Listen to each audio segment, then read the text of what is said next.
Okay, let's unpack this. For years, the conversation around artificial intelligence, it's mostly been about prediction, right?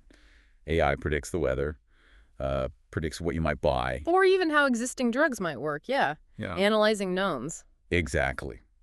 But today we're diving into sources that talk about, a pretty radical shift. AI isn't just predicting anymore. It seems it's actively generating brand new, verified scientific ideas. And in a really complex area, too, molecular medicine, it's a big step. It feels like one. So the core subject here is this model cell-to-sentence scale 27B, or C2S scale for short. That's the one. A joint effort between Google and Yale researchers. And that 27B, that's 27 billion parameters we're talking about. That's huge. Built on tech similar to Google's Gemma models. Yeah, that same kind of foundation model thinking. The idea is basically decoding the molecular language of individual cells, taking this incredibly dense biological data. And treating it almost like text, where proteins and genes are words. Sort of, yeah. And pathways are like sentences. It's an analogy, but it captures the complexity they're trying to model. So our mission today, really, is to get into how this massive model went beyond just spotting patterns in data we already have. Right. How did it actually lead to a genuine, novel discovery about cancer therapy, something verified in the lab? It's like the AI stopped just reading the textbook. And started writing a new chapter, a peer-reviewed one, potentially. Okay, so that brings us neatly to this idea of scaling in biological AI. We know with language models writing code, translation bigger often means much better performance.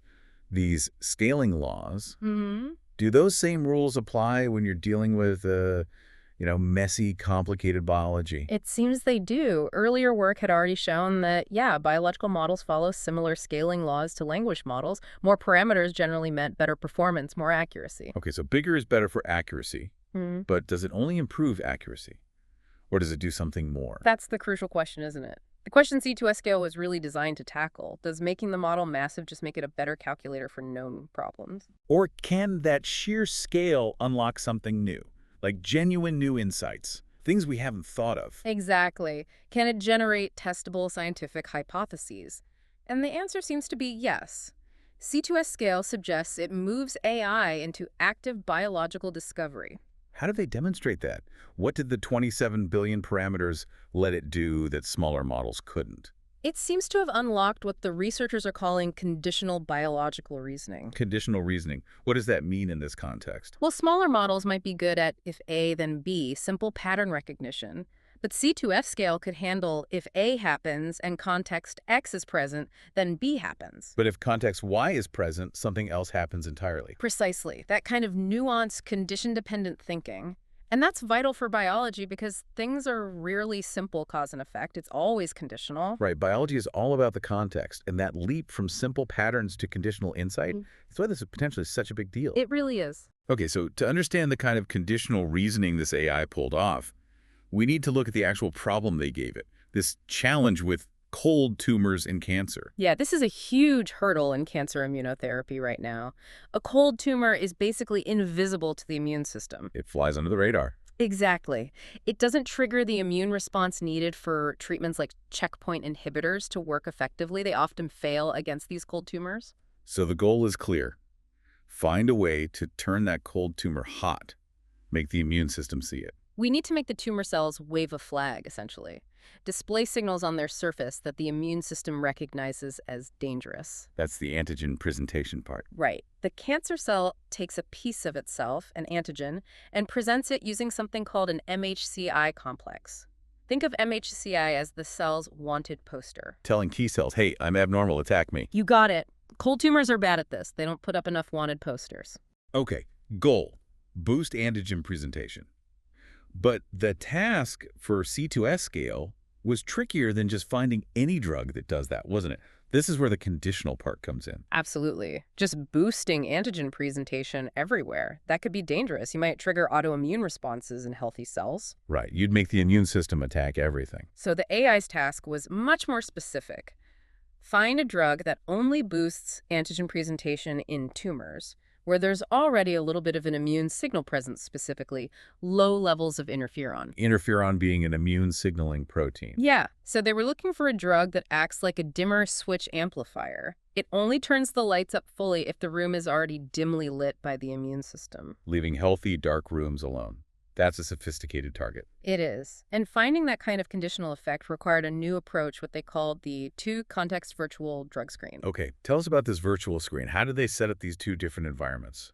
It was designed specifically to test that conditional reasoning. They needed to simulate two distinct biological scenarios. What were they? Can you break down those contexts? Sure. Context one was the immune context positive. They used data simulating real patient tumor samples that already had some low-level interferon signaling, some immune activity. This is where they wanted the drug to work. The dimly lit room. Exactly. And context two was the crucial control, the immune context neutral. This used data from isolated cancer cell lines grown in a lab dish. No immune signals, no interferon, totally artificial environment. The dark room. Right. And the AI had to predict the drug would do nothing much there. Precisely. To prove the effect was truly conditional, truly synergistic, and not just a general drug effect. And they threw, what, over 4,000 existing drugs into this virtual simulation, testing them across both contexts. That's right, like running thousands of mini experiments inside the AI. Okay, here's where it gets really interesting. The results weren't just confirming stuff we already knew, right? Not at all. That was one of the most striking things. The sources say only about 10 to 30% of the drugs the AI predicted would work actually matched anything in the existing scientific literature about antigen presentation. So 70 to 90% were completely novel predictions generated by the AI. Yeah, novel hypotheses, suggestions that hadn't been made before. Wow. Okay, and out of all those novel ideas, did one stand out? One did, very clearly. A drug called silmatassertib, also known as CX-4945. And what was the specific novel hypothesis the AI made about silmatassertib? It was very precise. Silmatassertib would strongly increase antigen presentation, but only when those low levels of interferon were already present. The conditional effect. Okay, let's pause on silmatassertib. What is this drug normally known for? Why was this prediction surprising? Well, silmatassertib is known as a CK2 kinase inhibitor. CK2 is a protein often overactive in cancer, involved in growth and survival.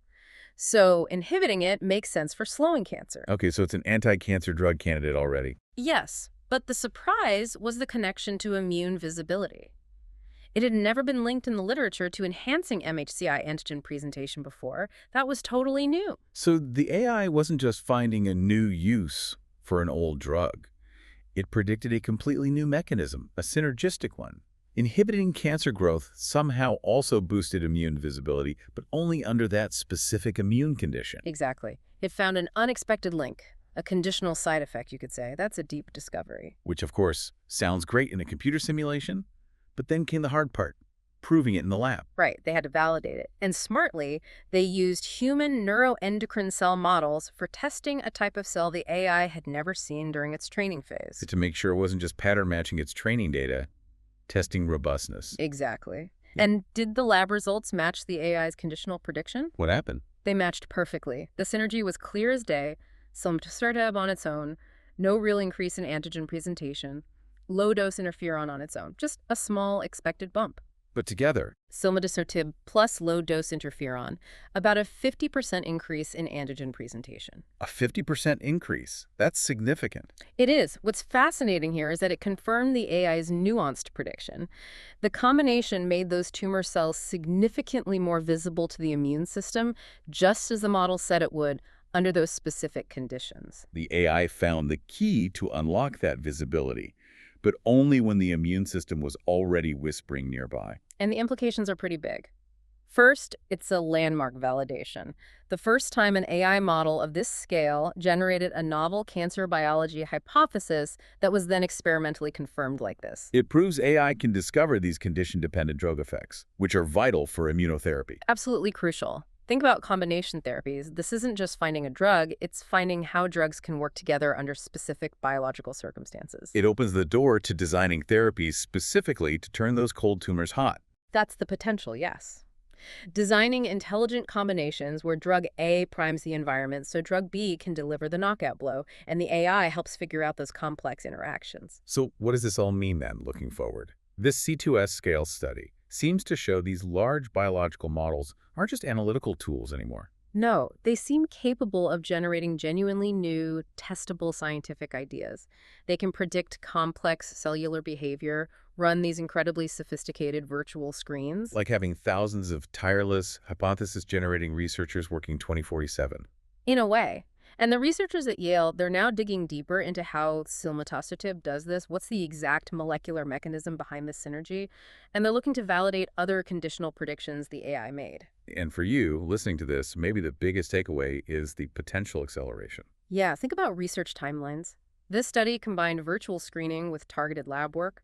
It suggests we could drastically speed up the discovery process for new cancer therapies. Finding these crucial synergistic effects, which might normally take years of painstaking lab work. Could potentially be narrowed down much faster, maybe in weeks or months, guiding the experiments much more efficiently. Imagine applying this in the clinic.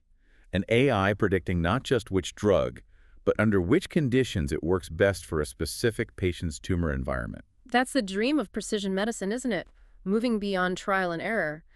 This AI didn't just find a drug interaction, it found a conditional pathway to potentially make the body's own immune system fight cancer smarter and faster. It's a glimpse of a very different future for drug discovery.